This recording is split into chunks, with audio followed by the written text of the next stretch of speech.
अस्सलाम वालेकुम।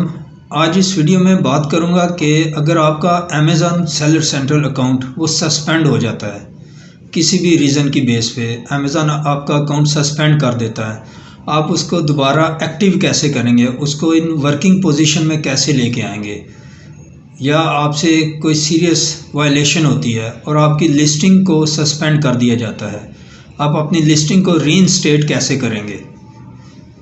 इसके लिए आपको अमेज़ॉन सेलर सेंट्रल में अपील फ़ाइल करना पड़ती है और फिर उस अपील के बिहाफ पे आपकी वो लिस्टिंग, आपका वो अकाउंट दोबारा रीएक्टिव किया जाता है। अपील कैसे फ़ाइल करते हैं, आज मैं बात करूंगा अपील के ऊपर। जब भी आप अमेज़ॉन को अपील फ़ाइल करते हैं तो उसमें एक मोस्ट इम्पॉर्टेंट डॉक्यूमेंट्स होता है POA, प्लान ऑफ एक्शन। इसको आप बड़ी केयरफुली प्रिपेयर करते हैं और आपकी जो अकाउंट एक्टिव करने की रेशो है वो 99% आपकी डिपेंड करती है कि आपने POA, प्लान ऑफ एक्शन, कैसे लिखा है। यहाँ पे एक बात बताता चलूँ काबिल ज़िक्र कि जो फर्स्ट चांस होता है अपील का, जब आप फर्स्ट टाइम अपील करते हैं तो 99% चांसेस होते हैं कि आपका अकाउंट, आपकी वो जो लिस्टिंग है वो दोबारा एक्टिव कर दी जाएगी, रीइंस्टेट कर दी जाएगी। अगर फर्स्ट अपील आपकी डिसमिस हो जाती है, सेकंड अपील में उसके चांसेस थोड़े कम हो जाते हैं। इसी तरह जब आप थर्ड अपील फाइल करते हैं उसमें चांसेस और कम हो जाते हैं। इसलिए कोशिश करें कि जो आप फर्स्ट अपील फाइल कर रहे हैं वो मोस्ट केयरफुली होकर फाइल करें ताकि आपका अकाउंट उसी फर्स्ट अपील की बेस पे एक्टिव हो जाए। आपने जो वायलेशन की है उस वायलेशन की बेस पे आपकी जो लिस्टिंग है उसको डीएक्टिव किया गया है, वो फर्स्ट अपील पर ही एक्टिव हो जाए, रीइंस्टेट हो जाए। अब बात करते हैं प्लान ऑफ एक्शन के ऊपर कि प्लान ऑफ एक्शन में क्या चीज़ हम लिखते हैं, कौन से उसके इंपॉर्टेंट पॉइंट्स होते हैं। प्लान ऑफ एक्शन में जो नंबर 1 चीज़ है वो आपने लिखनी है, what was the root cause of issue. जिस इशू की बेस पे आपका वो अकाउंट सस्पेंड किया गया है उसके बारे में आपने डिस्क्रिप्शन लिखनी है, एक्सप्लेन करना है। आपने वो प्रॉब्लम लिखनी है, उसमें वो रीज़न लिखनी है कि उस कौन सी पॉलिसीज़ की वायलेशन की गई है जिसकी वजह से आपका अकाउंट सस्पेंड किया गया है। ये प्लान ऑफ एक्शन का नंबर 1 पॉइंट है। आपने रूट काज लिखनी है कि मेन वो प्रॉब्लम क्या थी जिस प्रॉब्लम की वजह से आपका अकाउंट सस्पेंड किया गया है, आपकी जो लिस्टिंग है उसको डीएक्टिव किया गया है। अब जब ये रूट काज ऑफ एक्शन की आपने डिस्क्रिप्शन लिखनी है तो इसका मतलब ये नहीं है कि आपने 25-30 लाइनों का एक ही पैराग्राफ लिख देना है। पैराग्राफ है जो मैक्सिमम 4 से 5 लाइंस का होता है, डेड सेंड। इसके बाद आपने पॉइंट्स दे दें। अगर मज़ीद आप कुछ लिखना चाहते हैं ना डिस्क्रिप्शन में कि ये रीज़न हुई थी, वो आप लिखें। लेकिन रूट काज में आपने अब बायर्स को क्लेम नहीं करना शुरू कर देना है कि फ़लाँ बायर था, इसने ये किया तो उस बायर की वजह से, सारा कुछ बायर के ऊपर नहीं डाल देना। आपने जस्ट मेन काज लिखनी है कि ये काज थी जिस वजह से मेरा अकाउंट सस्पेंड हुआ था। प्लान ऑफ एक्शन नंबर 2 में आपने प्रॉब्लम्स के सॉल्यूशंस का लिखना है कि आपने कौन से मेजर्स अपनाए हैं। आपका जब अकाउंट सस्पेंड कर दिया गया है, what action you take to resolve the issue, कि ये जो मेन इशू क्रिएट हुआ है उसको रिसॉल्व आपने कैसे किया है। आपने सोल्यूशन बताना है। आपने जो से भी मेजर्स लिए हैं या जो एक्शंस किए हैं इस प्रॉब्लम को सॉल्व करने के लिए, वो पॉइंट नंबर 2 में एक्सप्लेन करना है। प्लान ऑफ एक्शन का नंबर 3 जो मोस्ट इम्पॉर्टेंट पॉइंट है वो है कि आपने ऐसे कौन से स्टेप्स लिए हैं कि फ्यूचर में ये रेपिटिशन ना हो, आपको ये प्रॉब्लम दोबारा फेस ना करना पड़े। ये चीज़ आपने डिटेल में लिखनी है कि मैंने ये वाले स्टेप्स लिए हैं और इन स्टेप्स की बेस पे मुझे दोबारा इन फ्यूचर ये प्रॉब्लम पेश नहीं आई। मैं यहाँ पे दोबारा रिपीट करता चलूँ प्लान ऑफ एक्शन के बारे में कि प्लान ऑफ एक्शन में बेसिक आपने 3 स्टेप्स लेने हैं। नंबर 1 रूट काज, उस पर लिखनी है कि भाई ये काज थी जिसकी वजह से मेरा अकाउंट सस्पेंड किया गया है। नंबर 2 आपने लिखना है अबाउट मेजर्स एंड एक्शंस, कि आपने कौन से मेजर यूज़ किए, कौन से मेजर अपनाए या कौन से एक्शन आपने किए हैं जिसकी वजह से वो प्रॉब्लम सॉल्व कर दी गई है, अब वो मसला हल हो गया है। नंबर 3 पे आपने लिखना है आपने कौन से ऐसे एक्शंस किए हैं कि फ्यूचर में दोबारा आपको ये प्रॉब्लम नहीं होगी, इन फ्यूचर आपको ये प्रॉब्लम रिपीट नहीं होगी। ये तो मैंने आपको बता दिया प्लान ऑफ एक्शन के बारे में कि प्लान ऑफ एक्शन में बेसिक ये 3 पॉइंट्स है। अब इन डेप्थ ऐसी कौन सी चीज़ें हैं जो आपने अपील में करनी है और ऐसी कौन सी चीज़ें हैं जो आपने नहीं करनी है, मैं उसके बारे में भी आपको बताता चलूँ। नंबर 1, जब भी आपने अपील लिखनी है, प्लान ऑफ एक्शन टाइप करना है बी क्लियर एंड कंसाइज। आपने ये नहीं करना कि एक पैराग्राफ लिखा है तो 25 लाइनों का पैराग्राफ ही लिखते चले गए हैं, या जब अपील फाइल करनी है तो 8-10 पेजेस की मोटा सा दत्था बना के आपने फाइल कर देनी। नंबर ऑफ़ पेजेस ज़्यादा होने से या कंटेंट ज़्यादा होने से कभी भी आपका अकाउंट एक्टिव नहीं होगा, या आपकी जो लिस्टिंग है वो रीइंस्टेट आपके डॉक्यूमेंट्स देख के नहीं की जाएगी। जो चीज़ें भी आपने लिखनी है उनको क्लियर करके टू दी पॉइंट लिखें और कंसाइज करके लिखें, ताकि अगले बंदे को पढ़ने में इजी हो। जितनी आप ईज़ प्रोवाइड करेंगे उतने ही ज़्यादा चांसेस हैं आपका जो अकाउंट है वो दोबारा एक्टिव कर दिया जाएगा फर्स्ट अपील में। पॉइंट नंबर 2, आपने जो अपील लिखनी है वो सिंपल और फैक्ट्स के साथ लिखें। आप उसको परेशान नहीं कर दें कि मेरे साथ बायर ने ये किया, मैंने उसको ये कहा, फिर बायर ने ऐसे किया। जितनी सिंपल और जो फैक्ट्स हैं वो आपने उसको एक्सप्लेन करने हैं ताकि उसको समझने में आसानी हो। वो जितनी ज़्यादा इजीली समझ सकेगा, जितना आप उसको आसान रखेंगे उतने ही ज़्यादा पॉजिटिव चांसेस होते हैं केस विन करने के। पॉइंट नंबर 3 है, जो भी आपने अपील फाइल करनी है कोशिश करें उसको बुलेट पॉइंट्स और नंबर में लिखें। मैं पहले भी कह चुका हूँ कि पैराग्राफ नहीं लिख देना 30-35 लाइनों का। जो पैराग्राफ होता है मैक्सिमम 4 to 5 लाइंस का, डेट्स एंड। इसके बाद आप फैक्ट्स पे आ जाएं, उसको पॉइंट्स बना के पॉइंट्स या बुलेट पॉइंट्स में उसको एक्सप्लेन करने की कोशिश करें। पॉइंट नंबर 4 पे आता है introductory paragraph and A short paragraph. अगर आपने पैराग्राफ में लिखनी भी है तो स्टार्ट में इंट्रोडक्टरी पैराग्राफ लिखें 3 से 4 लाइनों का, 5 लाइनों का। फिर इन्हीं जो 4-5 लाइनें आपने लिखी हैं इसी पॉइंट से रिलेटेड अगर मज़ीद लिखना चाहते हैं तो उसको आप पॉइंट्स में ले आएँ, 1 2 3 4 5, या फिर बुलेट्स पॉइंट्स दे दें उसमें, ताकि वो एक ज़्यादा पेचीदा शेप ना बन जाए। पढ़ने वाला पढ़ता जाए 1 2 3 4 25 लाइनें लिखी हुई हैं, पैराग्राफ बना हुआ है, इसलिए इससे अवॉइड करें। नंबर 5 जो पॉइंट आ रहा है वो नॉलेज ऑफ अकाउंट है। अगर आपका पर्सनल सेलर सेंट्रल अकाउंट है, आप खुद फाइल कर रहे हैं तो ऑब्वियसली आपको नॉलेज होगा। अगर आप खुद नहीं फाइल कर रहे, आपने कोई रिप्रेजेंटेटिव हायर किया, कोई कंसल्टेंट हायर किया या कोई लॉयर हायर किया, तो आपने उसको A to Z complete information देनी है। ये बात मैं सिर्फ इसलिए कह रहा हूँ, जब आप अपील फाइल करेंगे तो कुछ उसको फर्स्ट अपील में आपने A to Z her cheese ready करके देनी है, ताकि फर्स्ट अपील में ही आपका जो केस है वो सॉल्व हो जाए।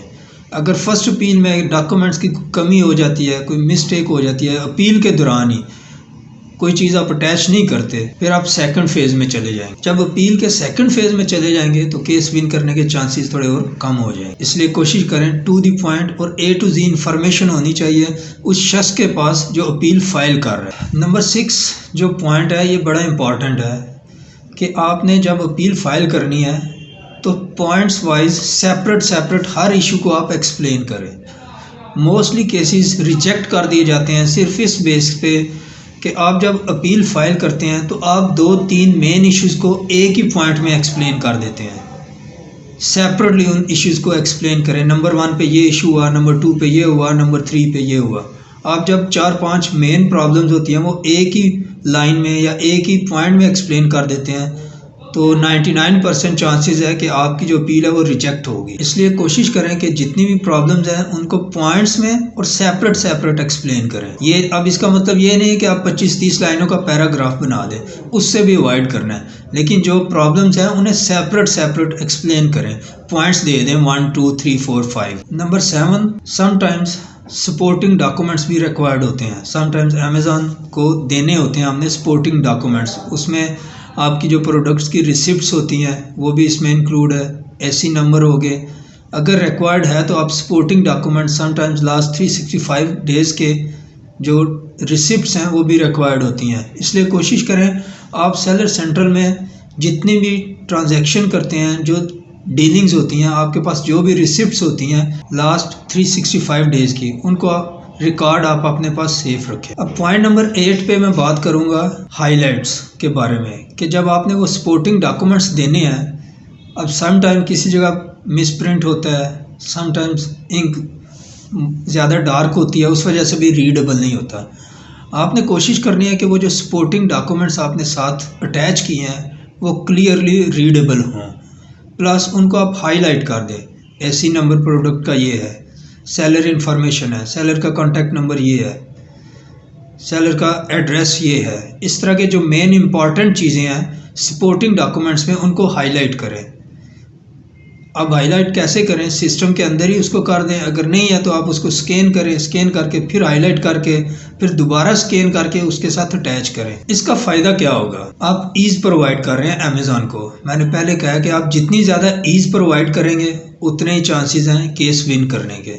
इसलिए कोशिश करें कि जो मेन चीज़ें हैं, डेट हो सकती है इसमें, ऐसी नंबर हो सकता है, अगर वेरिएशन है तो वेरिएशन का ऐसी नंबर होगा, सेलर की डिटेल, अगर बायर की डिटेल लिखी हुई है या आपका जो मैन्युफैक्चरर है अगर उसकी डिटेल लिखी हुई है तो आप वो भी हाईलाइट कर दें। जितनी ज़्यादा ईज़ प्रोवाइड करेंगे उतनी ज़्यादा चांसेस हैं केस विन करने के, उतने ज़्यादा चांसेस हैं आपका जो अकाउंट है वो जल्दी से जल्दी एक्टिव हो जाएगा। ये सारी चीज़ें मैंने बताई हैं। आपने जब अपील फाइल करनी है इन सारे पॉइंट्स को आपने जहन में रखना है और जहन में रखते हुए फिर आपने प्लान ऑफ एक्शन आपने अपना रेडी करना है।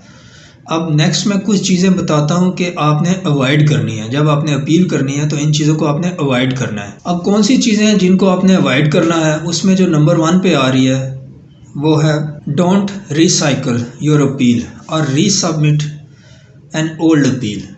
आपने एक अपील फाइल की है, वो रिजेक्ट हो गई है, अब आपने कुछ दिन के बाद उसी अपील को एडिट करके एक पॉइंट की चेंजिंग की है तो वो ही दोबारा सबमिट कर दिया है अमेज़ॉन को, आपका अकाउंट फिर सस्पेंड कर दिया जाएगा। इट मीन्स आपने दूसरा चांस भी मिस कर दिया है। अब आपने इसमें देखना है कि क्या वजह थी कि उसने आपकी फर्स्ट अपील रिजेक्ट की है। अब रिजेक्शन के बाद इसका मतलब ये नहीं है कि आपने 1 घंटे के अंदर अंदर उसी में थोड़ी बहुत एडिटिंग की और दोबारा भेज दी, आपकी अपील फिर सेकंड टाइम भी रिजेक्ट हो जाएगी। आपने ये भी देखना है कि आपकी अपील जो फर्स्ट अपील है वो रिजेक्ट हुई है, उसकी क्या वजह है। मेन चीज़ रूट काज ऑफ एक्शन देखनी है। क्या वो तो नहीं कहीं जब फर्स्ट अपील आपकी रिजेक्ट हुई है तो कहीं आपकी रूट काज ऑफ एक्शन है जो फर्स्ट अपील में आपने लिखी थी, कहीं वो ही तो नहीं चेंज होगी। ये चीज़ें आपने ज़रूर देखनी है। फिर आपने देखें कि आपने जो सेकंड प्लान ऑफ एक्शन का पॉइंट है और जो थर्ड पॉइंट है वो क्या लिखा था, उसको चेंज करें, रीराइट करें दोबारा, उसी को एडिट करके नहीं करनी है आपने। नंबर 2 पॉइंट है जिससे आपने अवॉइड करना है इमीडिएट रेस्पॉन्स। आपका अकाउंट सस्पेंड हुआ, आपने दूसरे दिन ही अपील फाइल कर दी, ऐसे नहीं करना। या अगर फर्स्ट अपील रिजेक्ट हुई है तो आपने विद इन 1 आवर आपने दोबारा उसकी अपील फाइल कर दिया, सेकंड अपील फाइल कर दिया। इमीडिएट अगर आप रेस्पॉन्स करेंगे तो चांसेस ज़्यादा हैं कि आपकी अपील फिर रिजेक्ट हो जाएगी। नंबर 3 जो पॉइंट है वो है डोंट वेस्ट अमेज़ॉन्स टाइम। आपने उनका टाइम वेस्ट नहीं करना। वो कैसे, पहले भी बता चुका हूँ कि आपने जब अपील लिखनी है तो ये नहीं करना कि 15-20 पेजेस लिख देनी है, कमेंट्री नहीं लिखनी। कमेंट्री की सूरत में लिखेंगे अपील ऑटोमेटिकली रिजेक्ट होगी। उनको ईज़ प्रोवाइड करनी है, पैराग्राफ और पॉइंट्स की सूरत में लिखनी है। नेक्स्ट जो चीज़ है आपने जिससे अवॉइड करना है वो है ब्लेम योर बायर। अपील में ये नहीं लिखना कि ये बायर की मिस्टेक है, ये भी बायर की मिस्टेक है, ये काम है ये भी बायर की वजह से हुआ है। सारे का सारा मुद्दा बायर पे नहीं डाल देना है, कुछ आपने अपने ऊपर भी रखना है। जो उसका सेकंड पॉइंट है प्लान ऑफ एक्शन का, जिसमें आपने लिखना है कि भाई मैंने ये मेजर्स किए हैं, ये एक्शंस मैंने किए हैं, अब मुझे दोबारा ये प्रॉब्लम नहीं होगी। सारे की सारी जो उस प्रॉब्लम की जिम्मेदारी है वो बायर पे नहीं डालनी। इस चीज़ से आपने अवॉइड करना है। नेक्स्ट जो पॉइंट है जिससे आपने अवॉइड करना है, अगर आप खुद अपील लिख रहे हैं तो आपके पास मुकम्मल नॉलेज होना चाहिए A to Z। अगर आपके पास नॉलेज नहीं है तो फिर आप अपील ना लिखें, आप एक बहुत बड़ा चांस मिस कर जाएंगे। आप कोई कंसल्टेंट, कोई रिप्रेजेंटेटिव हायर करें, आप उसके थ्रू जाएं। अगर आपके पास नॉलेज है, फुल नॉलेज है आपके पास अपने अकाउंट का, प्लान ऑफ एक्शन का, आपने कैसे उसको तरतीब देना है, तो फिर आप बेशक खुद लिखें। अगर आपके पास नॉलेज नहीं है, आप बेशक बिजनेसमैन हैं, इन्वेस्टर हैं, लेकिन अगर आपके पास नॉलेज नहीं है अपील फाइल करने का तो मैं आपसे रिक्वेस्ट करूंगा आप खुद ना फाइल करें, क्योंकि इसमें बेसिक मैं बता रहा हूँ, पहले भी बताया कि चांसेस होते हैं। फर्स्ट अपील में चांसेस ज़्यादा होते हैं, 99% चांसेस होते हैं लिस्टिंग रीइंस्टेट होने के, आपका जो अकाउंट है वो एक्टिव हो जाएगा दोबारा। सेकंड अपील में चांसेस कम हो जाएंगे, थर्ड अपील में आपके चांसेस और कम हो जाएंगे। इसलिए कोशिश करें, अगर आपके पास फुल नॉलेज है तो नो प्रॉब्लम, आप खुद करें। अगर आपके पास नॉलेज खुद नहीं है तो फिर आप खुद अपील ना फाइल करें। अब अपील में एक मोस्ट इंपॉर्टेंट पॉइंट है जिससे आपने अवॉइड करना है, आपने अपना इंट्रोडक्शन एक्सप्लेन नहीं करना। लाइक आपने अपनी प्रोडक्ट की कंप्लीट इन्फॉर्मेशन नहीं लिखना शुरू कर देनी कि मेरी प्रोडक्ट ये है, मेरे सप्लाई की डिटेल ये है, या जो मेरे कस्टमर हैं उनकी डिटेल ये है, वो उस इंट्रोडक्शन के चक्कर में ना पड़े। मेन आपको 3 पॉइंट बताए हैं POA प्लान ऑफ एक्शन के, आपने बस उसके अकॉर्डिंग लिखनी है। उन 3 पॉइंट्स को ध्यान में रख के आपने पूरी अपील आपने रेडी करनी है। अब जो नेक्स्ट पॉइंट है जिससे आपने अवॉइड करना है वो क्वेश्चन एंड रेफरेंसेस है। अगर आपके पास किसी और अमेजन सेलर सेंट्रल अकाउंट की अपील है जिस पे आपने वो केस विन किया है, वो रेफरेंस नहीं देना आपने। अमेज़ॉन ने क्या करना है क्या नहीं करना वो उसको खुद पता है।